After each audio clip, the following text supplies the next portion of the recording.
Joining me now is UFC fighter Jared Gordon. He'll take on Leonardo Santos at UFC 278 later this month. It is August 1st. Holy crap. Can't believe the months are flying by. Jared, thanks for joining me today, man. No problem. Thanks for having me. Now, we'll kick things off. The whole reason we brought you aboard here to do this interview is to talk about a product, sort of physical, mental training, BlazePod. Little tiny pods. I have some myself.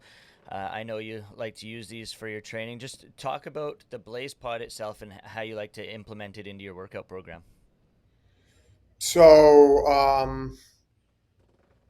my coach realized that, sometimes I get like a little frustrated or, I have a hard time doing certain things that he has me do. And, I'll get like frustrated. It could be like something that's pretty athletic. It might be like like doing stuff on one foot, like jumping and bounding or, um, executing moves that take focus and concentration, and I would get like upset and be like, "Oh, this is ridiculous." I'll like kick a bunch of stuff over, and he'll be like, "Dude, you can do this, but if this is how you react during a workout, then how are you going to react in a fight when you have to adjust to certain adversity?" So we started using the Blaze Pods as a way to stimulate my mind and problem solve, uh, and react, you know under stress or when I'm like really tired. So we'll do it during bouts of hard efforts where I'm exhausted, my heart rate's up, and now I have to concentrate and use my reflexes and coordination, uh, to do certain exercises with the Blaze Pods, and it's good, man. A lot of it's really hard. He'll have me like touching certain colors on the Blaze Pods while reading a word that says yellow, but it will be the color red, the word, Yeah. and instead of saying the word yellow, I have to say the color of the letters. So you'll see a word. It says blue, but it's green. The letters are green, so I have to say green instead of saying blue. And I'm touching a certain light that's a certain color. And then he'll also throw like um, numbers out there that he'll say while I'm doing this. He'll say like five, and I have to, and then like a couple seconds later, six, and I have to remember all of the numbers that he's saying in the sequence that he's saying them in while reading colors and numbers.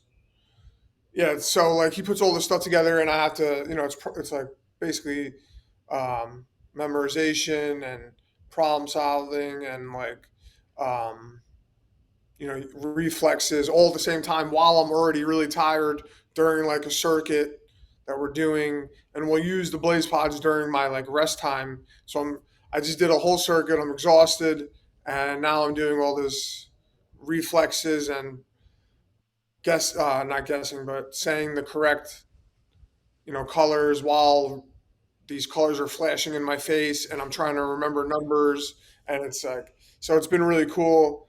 Some of them are easier than others. Some of them are really hard. So it's How been long have good. you been using them, and do you find that have you noticed a change in sort of your mental capacity during training, reflex time, and all this kind of stuff since using them? Yeah, I've noticed that like I have to, I can't rush, and like you don't want to rush in a fight, obviously, because you'll make mistakes. And we've been using them for about 2 months, or maybe a little over two, like 3 months. And my last fight, I've never been submitted, and I had 8 amateur fights and 23 professional fights, and that was the first time that I ever got subbed.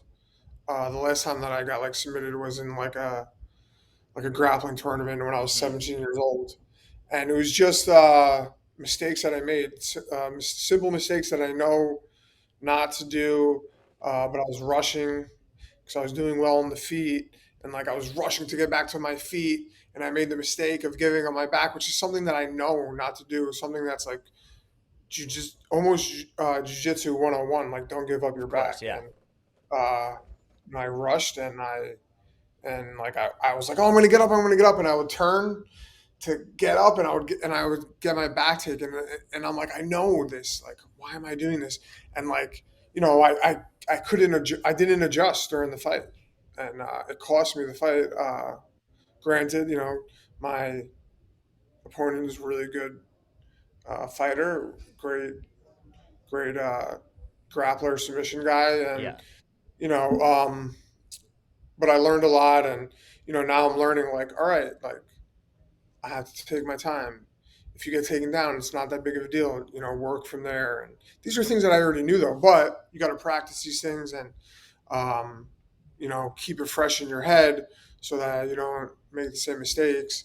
But so this kind of stuff is like making me take it, like slow it down a little bit, see what's happening, and do or execute the right answers. And um, I think it's definitely helping. You talked right there about slowing things down and taking it back a notch. I want to take it back way back. You've obviously talked about mental health a ton in your career, dating back to the overdose and all this kind of stuff. And I want to talk about like mentality going into this. So this stuff is helping your mental capacity, but what led you down the road of getting back in there? You signed with the UFC. Did you think once you signed with the UFC, all was going to be gravy? Like, how much mental preparation did you have to go through to get to where you're at today? Because, I mean, And obviously a long way, and we still see it on your social media because you're constantly talking about if people need to hit you up, hit me up. yeah, oh, the UFC, man, you get signed to UFC and you're like, all right, I did it. I'm here. And I remember even like as an amateur, I was like, I just want to have one UFC fight and I'll be happy.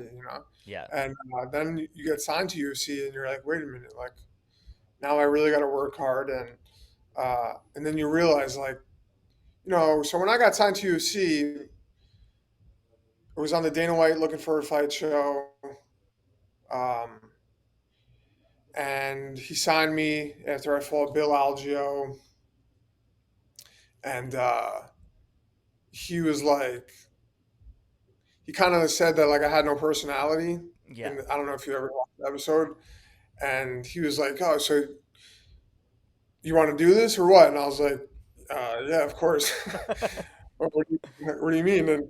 And he was like, "You sure you want to do this?" Like, and then he said like, "Oh, Jared didn't really have much of a personality." I guess like in my head, I knew that I belonged to be in the UFC and I deserved to be in the UFC, and I knew I would get there at one point or another. Um, and he signed me, and you start at 10-10.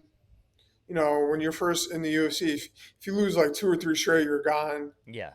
So I was like, yeah, I want to do this, but like, I think he thought I should have like cried and like been like, oh, thank you, Dana. Like, but you signed me to 10-10. Yeah. Like, if I lose, I get 10 grand after taxes and paying my my cornerman. I'll have like $4,000 left. So, I could like sell like dimes of weed and make more money than that in like a month. You know what I mean? Like, I don't know. I knew it was going to be a lot of hard work, and then I won my first two UFC fights pretty easily, and then I lost my next two, and they made me fight my contract out, and I thought I was done. I thought I was like that was it for me for UFC. Um, but I got fight of the night on that last fight, so they gave me a new contract, and that was like 3 years ago or something. So I've been in the UFC for over 5 years now. Lots of ups and downs, obviously surgeries, injuries, but the mental thing is where it's at, man. Um, I know I have the skill sets and the the willpower and like I'll bite down on my mouthpiece and fight if I have to fight. I know how to fight. Like I can go out there and be in like a slobber knocker fight, you know. Yeah. Um, so I know like I don't have to learn to fight. I just gotta win. Like I have to win. And yeah, you want to win impressively, but also you got to keep your job. So like um, whatever the path of least resistance is like sometimes what you have to choose to do. I'm at a point in my career now though, like where I've learned like that I could be a little more risk taking and still be safe. Um, but like now it's like I just got a new contract after my last fight. Even though I lost, they gave me another 4 fights. Mm-hmm. Um, and I'm making like real money now, decent money. Where like if I fight 3 times a year, I'm doing better than like 90% of the country, I would say. Uh, so like, I've finally established myself, and but it's all about like being mentally fit and spiritually fit, and like, because like I said, like I'll go out there and down on my mouthpiece and fight if I have to. Yeah, But and like it's all about you obviously heart. love fighting and Yeah. whatnot, but does fighting help with the mental state, or does it sometimes hinder it? No.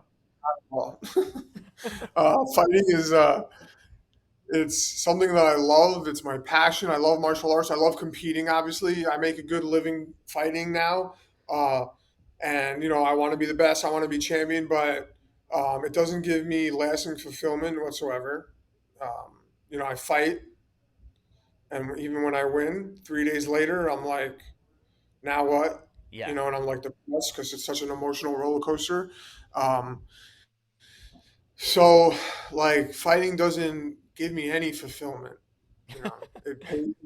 It pays my bills, and I love competing, and this is what I do, and I love martial arts. But like, fighting itself is not something that like I'll ever uh, say is what like defines me or like gives me like serenity and peace.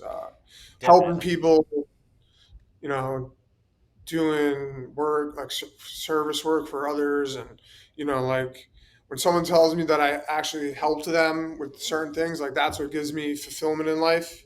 It makes me feel like I'm doing like God's work, and like I'm actually being like a productive member of society. um, but no, like as far as fighting, like it's just anxiety, doubts and fears. um, winning or losing. I want to be cool. I want to be in the spotlight. I want to Yeah. be, Floyd Mayweather. I want to be Jake Paul. I want to be Conor McGregor. Like, it's just comparison culture.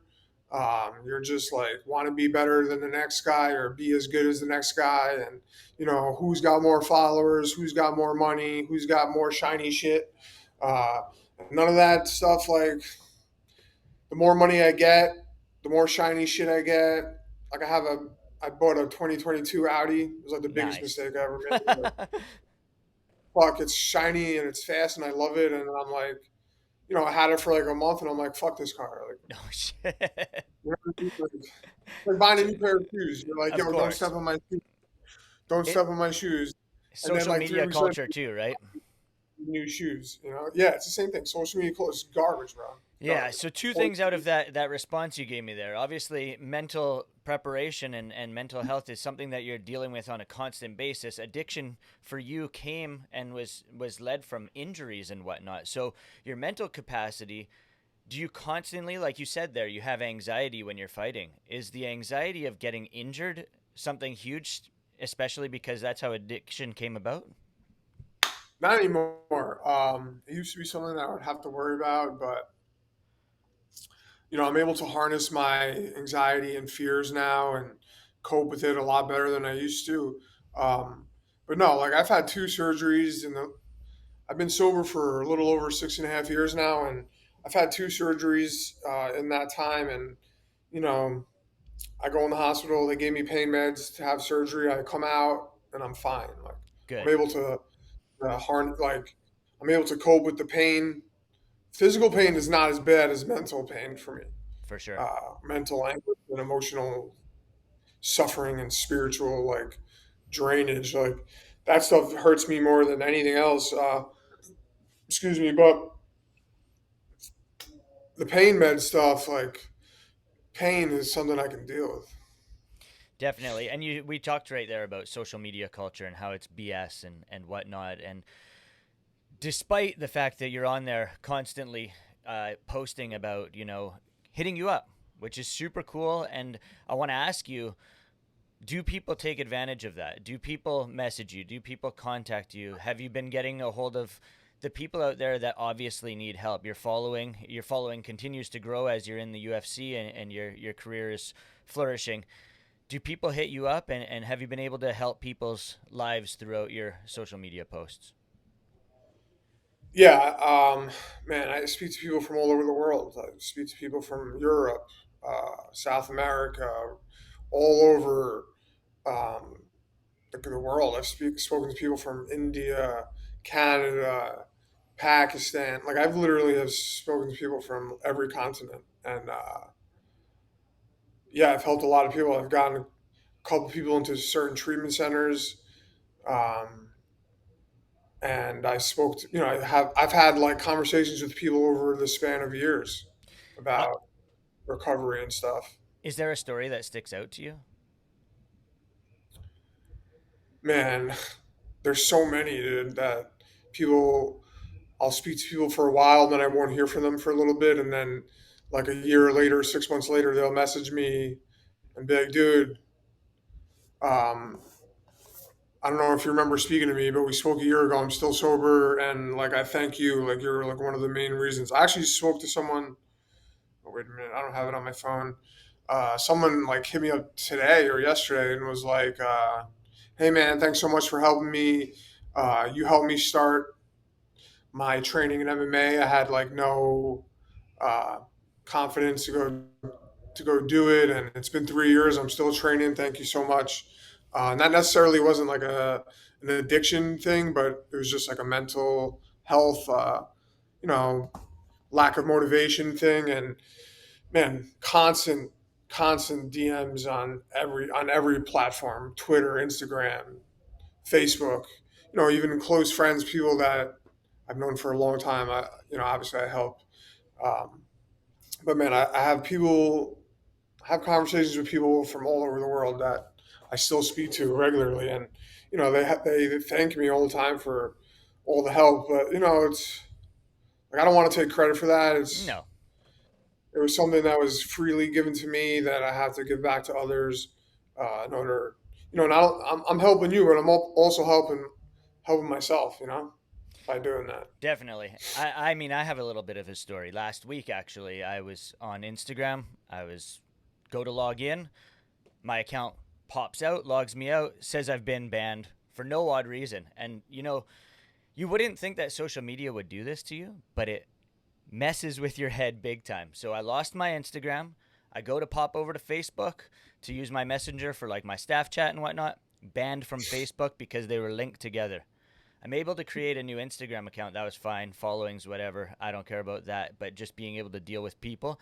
I go to sign up for Facebook, sign up, make a new account. 2 days later, I'm starting to add friends. Log me out. I go to log back in. Says user doesn't exist.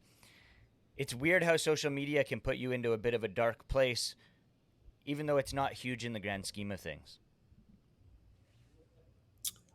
Yeah, social media is like it's evil, man. It's like the devil. It's like the devil. It's like 2022 is like version of like how Satan like is able to get a hold of people, Yeah, especially young kids, man. I couldn't imagine what it's like growing up, like 13, those ages, and like you're growing up on social media. Like we didn't have that as kids. Like I played outside when I was that age. Um, definitely.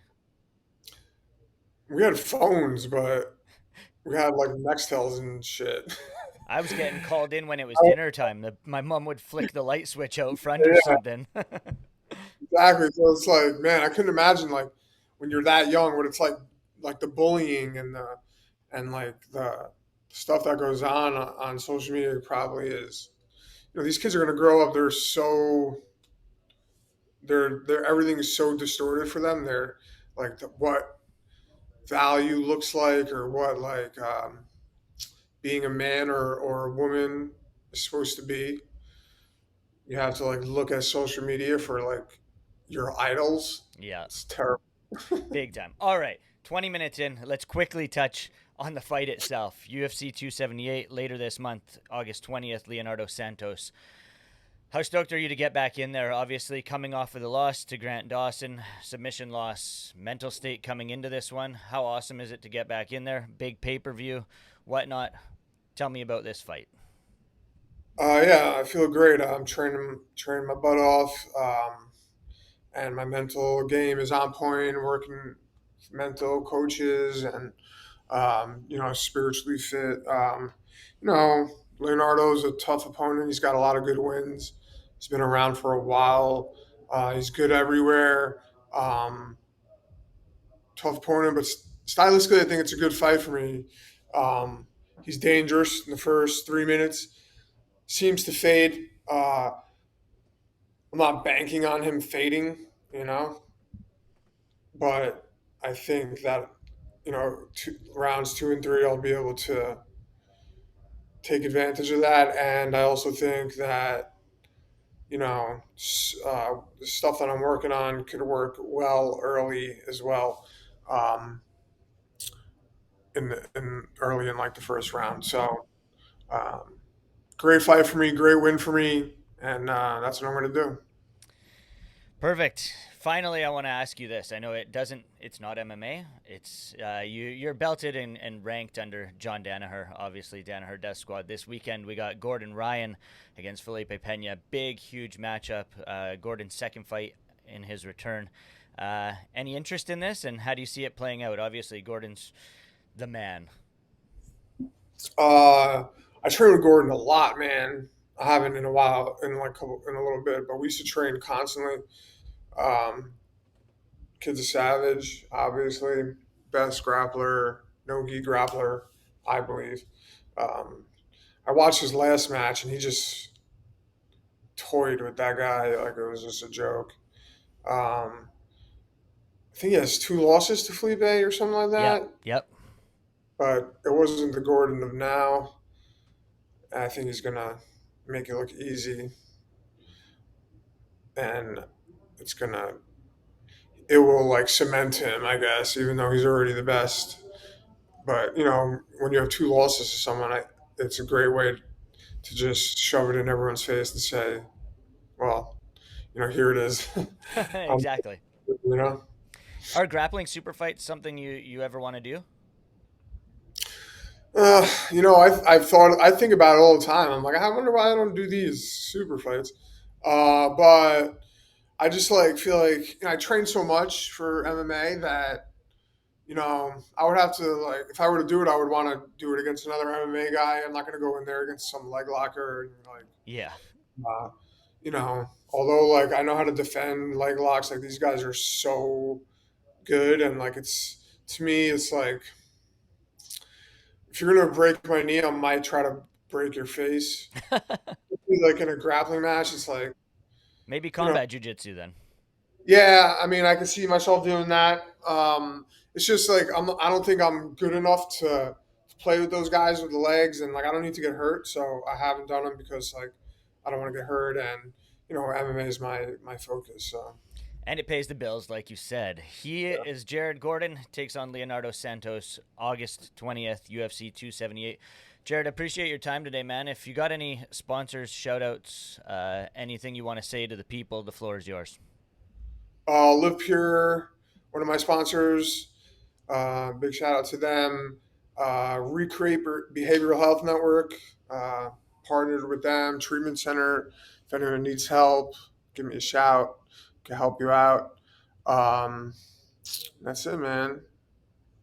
Good luck Find on the me. 20th, man. Yeah, bro. Thank you. I appreciate it, Jeremy.